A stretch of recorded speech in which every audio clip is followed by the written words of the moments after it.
Hey guys, I have a TCG Player affiliate link now, so if you guys ever want cards, sleeves, packs, or anything of that nature, use my affiliate link to support the channel down in the description. It's MetaGamesGX here, and we're going to be doing a new locals gameplay review on Sea Goodies Undefeated run Fire Kings. I want to go over just the best deck this format. Frankly, it's going to be the best deck going forward, really. It's unhit on the ban list, and I wanted to show off the deck being played by an expert on the deck. So before we get into it, please check out all the links down below: Twitter, Discord, and also the TCG Player affiliate link if you'd like to support the channel through no additional cost to your regular purchase on TCG Player. So yeah, definitely check all that out, and make sure you're subscribed. Turn the bell notifications on. Only 10% of you have that, so make sure you do that so you get all the notifications and updates of my videos. And then as well, we stream every Monday, and then most Tuesdays, Saturdays for locals and other things. So let's get right to it. So game one is going to be Swordsoul versus obviously Sea Goody on Fire King. Swordsoul will be going first. They start off with the Khaleesi into Moye, revealed Moye, which will be thusly impermed. But then we see the Long Yuan hit the board, give him the token so he can sink off into the yugioh, which is the yugioh will give him another search. But he does get the search off of the Moye too, so this is definitely one of those situations that Fire King is able to run those non-engine and be able to play into Fire King or other decks like Swordsoul quite well. So we'll see the banish of the Blackout right here, and we are going to then see a Kirin get chained here onto the Ponyx so that he's able to recur the Ponyx. But we are going to see a Tactics come down and shuffle back one of the wanteds, which is definitely, it could be worse, because when you rip a card, you don't typically want to see two of the same card as your option. So then Tiny ends on another level 10, the big Long Yawn instead of the Baron, which is kind of surprising. But then we'll see the wanted, since he does only have 3 cards here compared to play into these 2 level 10 synchros. Fire Kings is really good at playing into boards. It's really good at going second. So we're going to see the main phase 1 normal summon of Ponyx, and then that will be negated by yugioh, and then the Diabell Star is going to come down pitching the Arvada, which we will then see the Ponyx then get linked off for the Linkuriboh. And then we'll see Colin go into battle phase, take the Kirin, crash the Kirin, so it goes to graveyard, which will then allow him to get Arvada. So now the Fire King player is going to link climb up into the Hida. Hida allows him to go and steal the Long Yuan, which is now in the graveyard, which now allows him to establish a board. Hida is one of those cards that is incredible for the Fire King matchup. It's one of those cards that allows you to steal your opponent's most important fire monster, and it's really important in those fire matches against Rescue Ace, against Salamangre, and obviously the Fire King mirror match. But it comes up here against Swordsoul, funny enough, which wouldn't have happened if he went to Baron, but it is what it is. So then we will see the Typhon come down, which is pretty good, and then we'll see the Taya. Taya is going to be able to activate under the Typhon, because Typhon only negates over 3,000. And then we will see the yugioh or the Boxia come down, and then get the Assault Synchron, which is pretty good from there. Fire King player doesn't have too much, so we're going to probably just see game from here. And then we see the Baron, and then Baron gets him down to 2,200. Fire King player has 1 card in hand, and that is game. So we're going to go around. And game 2, Fire King's going to go first, and we'll see a normal summon of the Ponyx into the Sanctuary, and then we will see the Droll, and Sanctuary is actually pretty... Droll is going to really be devastating there, but we only see the Monk. We see the turn pass, and we see Monk come out, destroy the Ponyx. We see the Barong get played out because something was destroyed, and then we'll see the Ponyx come back to hand since it was destroyed, and then we will see the turn before, then we will see the Sanctuary come down, which will then get popped by Blackout, and then the normal summon of Ponyx will then happen. This is why Fire King is very strong, because you're able to play through multiple different interruptions very easily. Now we see the Arvada come down, normal summoned, or the Arvada come down with the Barong, and then we see the Kirin get searched, and the main phase on the opponent's turn. Sorry, a Fire King player goes normal summon Ponix, and then Ponix obviously gets impermed. Then the Arvada come down, which at least gives him a negate, and then he will pass, and then we will see the special summon of Kashtira, Asuna, whatever it's called, and then we'll see the monk, and then that is basically it because the Swordsoul player doesn't have anything. So we will see a game 3 now, and then we'll see the Swordsoul player open with a set 2 with the anti-spell. The choice of for Swordsoul, anti-spell doesn't really affect Swordsoul, so they're very easy to run that. And then we see the Fenrir come down, and we see a Droll, which is interesting because I think he just didn't want to play into it, and then he just has the normal summon Arvada, so we'll just see him pass on a Fenrir basically. But we do see set 2 on top of the effect Veiler, and then the Swordsoul basically bricks. So second round of the locals is Kevin on Kashtira, and we will see Kevin go first. He has Ash in hand. See the unicorn, but See Goody's going to have the imperm. This is why Fire King is one of those top dogs. It's able to run a lot of non-engine. See Goody runs the effect Veiler. Go check out his deck profile if you want to see this deck in action. See the Sanctuary set the Fire King Island, which allows him to play around Droll.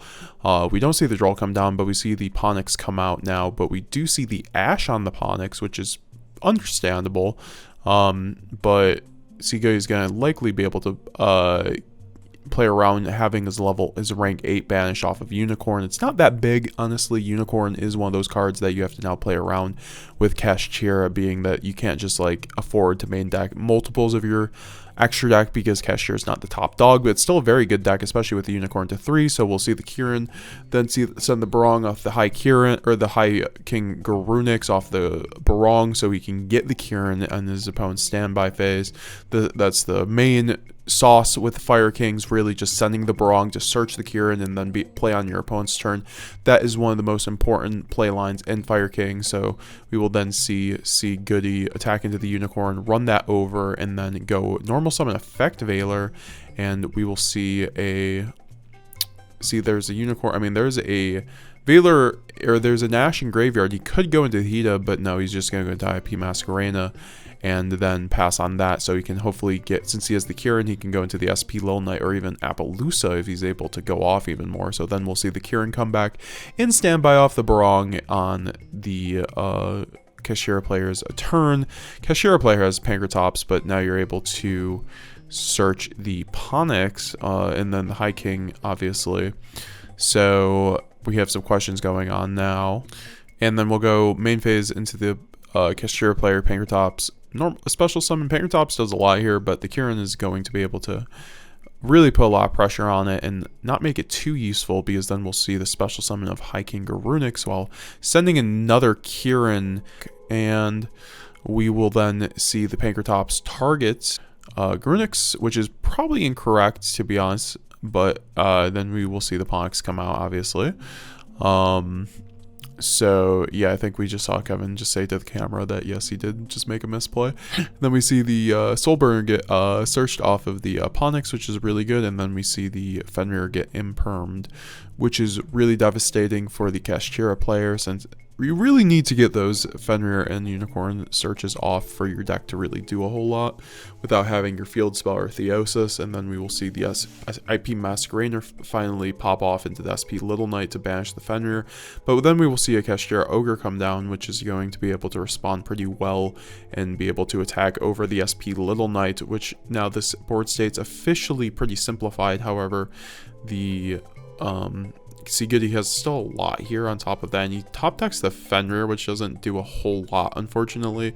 But we'll see the Fire King Island still just putting a lot of work. If you don't deal with the Fire King Island, the deck just gets away with murder by popping the Ponix and then searching the Arvada, then getting the High King Garunix if something was popped, and then we'll see the Kashtira Ogre basically go off, and then he will banish the wanted face down. What Kashtira Ogre is one of those interesting cards that you'll see a little bit more of now.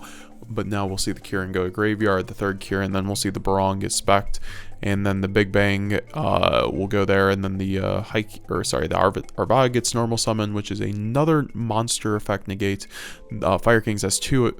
They have a monster effect negate, and they have a spell and trap effect negate. And Arvada is really good for playing around those hand traps and just like other effects that you have to force your opponent to go into battle phase for, essentially, which is really nice. And then we'll see Sigurd go into the Selene, which will allow him to go into battle phase, attack over the Ogre, and he's going to be able to get some damage in with the Selene and the Ogre, and now he's going to be able to go into the SP Little Knight if he wants to, but I think this is going to turn into an Appaloosa, actually. And then Kashtira player is going to get Ponix and get a Kashtira Birth, which is really nice for him because now he gets the Unicorn. Unicorn's going to put in a lot of work here by being able to search out after attacking into the Appaloosa, which is only at 1600 because it's made off a Link 3 and a level 1 monster. And then it's going to search off the Theosis, which is then going to get the Kashtira Fenrir, which is going to really just reestablish the Kashtira player's board state by getting the Kashtira Scareclaw, which is a special summon quick effect, which allows all of his monsters to attack in defense position. However, he's going to now debate on going into this rank 7. That is the name of the game with the Kashtira, so we're going to see the Kashtira Shangri-Ira come down, which is going to allow him to start zone locking and special summon, more importantly, the Fenrir during his opponent's standby phase. Both these decks having effects on each other's opponent turns. Do you see a pattern with these Yu-Gi-Oh decks? Konami is really just trying to make each other play on each other's turns, which is really cool. It's all about recursion. So we see the Fenrir come down in main phase by Colin. So we're going to see a normal summon of Ponix, and then we are going to see a Chain of Soulburn on the Fenrir, so you can potentially pop it, but then we see a Birth get chained here on that, which is going to allow Birth to banish a lot of cards out of Sigurd's graveyard, which is pretty good, but allows the Ponix to go off. But it does get banished face down, unfortunately. We do see the Kieran and the High King Garunix come out, though, or get banished face down off of the Birth, but we see the Diabell Star come down, which does do a lot for the deck, you know. So we start seeing Zone Locks too, which is the name of the game with Kashtira. It's never going to do that much, but we do see the Fenrir activate on Shangri-Ira, I believe. It should have went to the graveyard, though. Or yeah, no, it gets banished face down. And then Diabell Star is going to get the Wanted Sinful Spoils, which is a which is not a quick effect, however, it is a basically E-Telly from your deck for a level 1 fire, which is really good, plus it has a really good graveyard effect. Diabell Star uses its effect to go out to the level 1 fire monster from the deck, which is going to get the Snake Eyes Ash. Snake Eyes Ash is going to obviously get the Snake Eyes Ash is going to come out, which is going to get the Ponix off the search. This is why we run the Snake Eyes cards. Snake Eyes cards go hand in hand with the Fire King cards, which is then we're going to see the Sinful Spoils get banished from the graveyard to generate more advantage, which is just crazy that engine has graveyard effects on both of those spells. It's just such a good engine. You can run basically any deck, and really should that you can at this point in the game. That's why the best decks are running the engine in the game. But we see the triple tax talents come down, which is able to steal the Kashtira Unicorn or Fenrir, but that's going to be a pass, and we're going to see a game 3 come down. So we're going to see Wanted Sinful Spoils come down, but in draw phase, but that will get Ash. However, that will not be enough because we're going to see a Fenrir come down, which is going to get a search. This might get drolled, though. We'll see. No droll. We do see a going second hand, though. This is a going second Kashtira, of course, so he allows the Fire King player to go first, which is definitely a dangerous prospect. You really have to have a banging hand to play into a Fire King board successfully, because they are all about recursions. There's no one board breaker that does it all. So we see the Fire King Island now pop the Ponix to get the High King, and we're going to see the Barong go into the graveyard to get that Kieran in your opponent's draw phase or standby phase, and we're going to see then the Snake Eyes Ash go to the graveyard for the Flame Burge, which is a really good card in the Snake Eyes engine to go off into the Sunlight Wolf. check out this 1-card combo in the description that Sigurdi did that he's doing right now on screen. It's on the deck profile, and sure, it's one of the most devastating combos in the deck, and it only requires really 1.5 cards. So we see the IP Masquerena come down, which can eventually go into an Apollosa or an SP Lone Knight, depending on what he needs for the situation. And then we see Pa Prosperity, which is another card that this card is just, this is why Fire King just checks every box in the game right now, where it's able to run Pa Prosperity. It's able to run the Diabell Star engine. The deck is just incredible right now. On top of the Year of Fire, it's just, it gets even more support coming out. Even so, we see triple tacked Ash Blossom, Imperm, and the Lightning Storm, and he takes the Ash Blossom, which is really good. That's why Prosperity is great. You're just able to search for whatever you need at whatever point. If you need at the beginning of the game for a combo piece, or if you need at the end for an established board piece. So we will then see a pass on that, which will get the Kieran and his opponent's standby, which is why then the Kashtira player goes main and gives him the Lava Golem, and then a Lightning Storm fast right after, and he chains a wanted to that to get the Diabell Star, which will then get the Fire King Island being a double-edged sword, where if it's destroyed, it destroys all your attack position monsters. So this is why Fire King has to be careful while making a board of SP Lone Knight, because Fire King Island, under Fire King Island. But then we see the Pressure Plant get ashed, and then it will get be a turn skip on the Fire King player. So now the Fire King player is able to go back into Snake Eyes Ash, get the Ponix, get the High King, and just basically do everything again by speccing the Barong and then getting the Sanctuary off the Ponix, which that is going to be game there. So that was game 2. Let's go on to game 3. So the last game here in finals is going to be Rescue Ace versus Sigurdi. We're going to see the Diabell Star pitch the Imperm to get the Sinful Spoils. We're going to see then the Sinful Spoils go to the graveyard with the Diabell Star. But that gets ashed immediately, so then we get the Prosperity. 4-6, Rescue Ace being a deck that just got Airlifter hit, which is devastating. However, this deck is really good still, as you guys will see in this game, with Emergency still at 3. So we'll see the Diabell Star, the Rescue, and then just a bunch of non-engine on top of the Sinful Spoils. So then I believe he took a Nash there, I couldn't tell exactly. That or a Diabell Star. So then with three cards in hand, including a Droll, it's not looking that great, so he's gonna have to pass, and then we'll see a Ponix come down after the pass, but that will get drolled immediately. However, Sigurdi already has a hand of 5 cards, and at this point, if he already has all of his combo pieces, the Droll isn't going to do much. So then the Fire King Sanctuary is going to come down, get the Fire King Island, get the Diabell Star, and then the one Sinful Spoils. Spell card is going to be there just in case he wants to combo more, but this is able to play through the Droll. We then see the Fire King Island pop the Ponix and then go into the SP Lone Knight with the Diabell Star to banish the Diabell Star on Kaz's board, and then we see the Kieran get chained here to pop the Flamebird, and then we are going to see a pass here because he isn't really able to do too much after attacking in.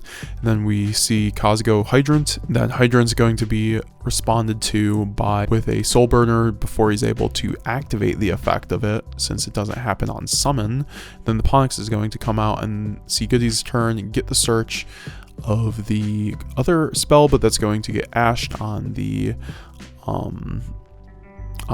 Fire King Island. So then Snake Eyes Ash is going to come out though, which is going to accomplish everything you needed to. So we're going to see a game 2 happen now, and the Kaz is going to open up obviously with the normal summon Hydrant, chain the air engine or whatever the hell, fire engine, and then the Ash is going to get hit on the Hydrant, but we'll see a Rescue come down, which will get the Turbulence Search anyways, which is really good.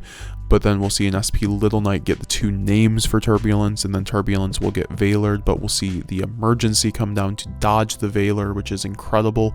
As long as Rescue is at 3, the deck's going to be incredible. That's why it's basically fallen off in the OCG now. That's at 1, so we'll see this at 4 plus the SP. Incredible through 2 hand traps, and then we'll see Fenrir come down on Sigurdi's turn, and this Fenrir does pose a threat for the SP Lil Knight. However, the Contain will get chained there. See then the Ponix, which is curious. I actually do go back to that. So we'll see then Contain get chained on Fenrir, which is interesting. I think that just means it can't battle or something like that basically this turn. So yeah, that was an interesting play. So you can't just attack over the SP, and then we'll see the Ponix come down.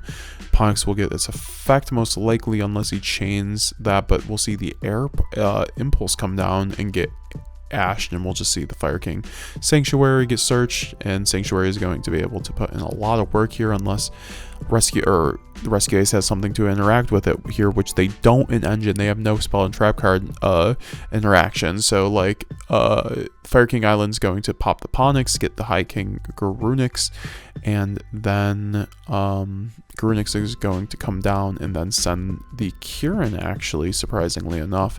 And then Arvada is going to get specced and then able to pop one of the back row.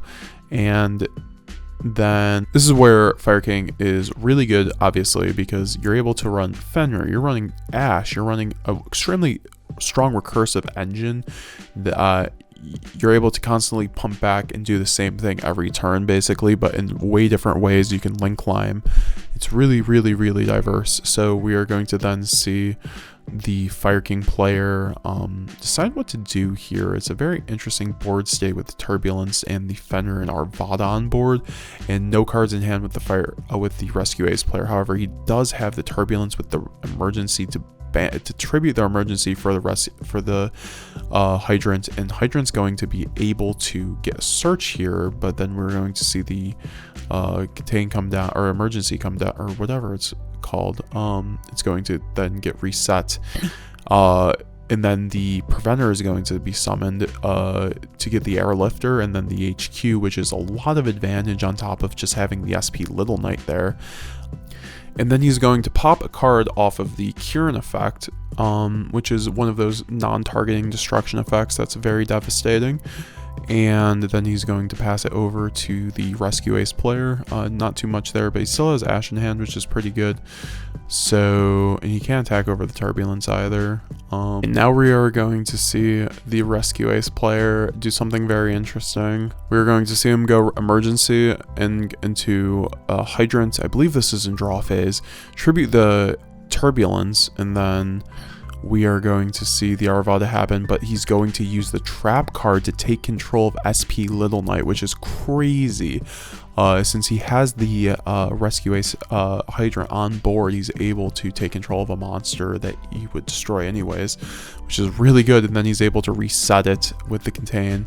And then we see the Preventer come out, which is going to get the Airlifter and the HQ, which is really nice for the Rescue Ace player. This is an insane amount of advantage with the Underworld Goddess coming down to link off the board, and that is going to be a certified game 3 right here, with Fire King taking the draw with the Called By in hand with the Fenrir.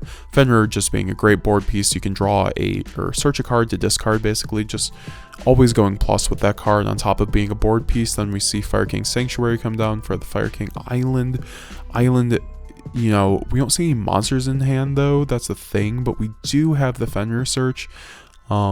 We do thankfully have the original Sinful Spoils though, that is going to get the Snake Eyes Ash, which Snake Eyes Ash is going to get the Ponix. Now we're going to be able to do our Fire King thing unimpeded with a bunch of non-engine in hand, which is just really where you want to be as a Fire King player. So the Ponix is going to search the Soulburn, which is a nice interruption on your opponent's turn.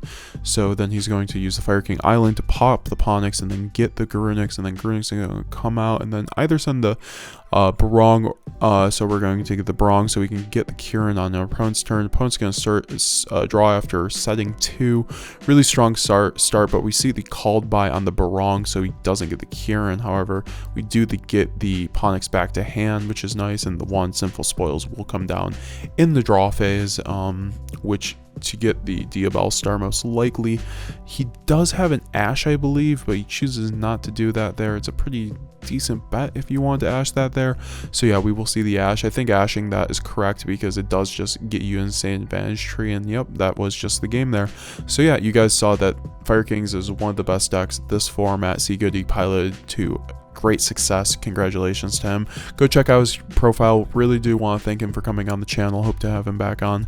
I wanted to review his gameplay because he's one of the best players I know, so I hope you guys enjoyed this. Got an insight into Fire Kings, how to play it, how to play against it, and just it owning the meta. So definitely this will be informative video.